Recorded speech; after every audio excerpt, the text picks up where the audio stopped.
போல மாறினேன், நன்றியை வாய்விட்டு கூறினேன்.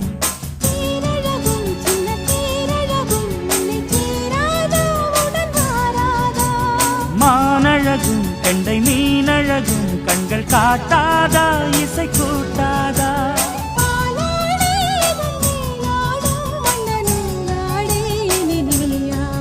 மலை கோயில் வாசலில் கார்த்திகை தீபம் நின்னுதே, விளக்கேற்றும் வேளையில் ஆனந்த கானம் சொல்லுதே.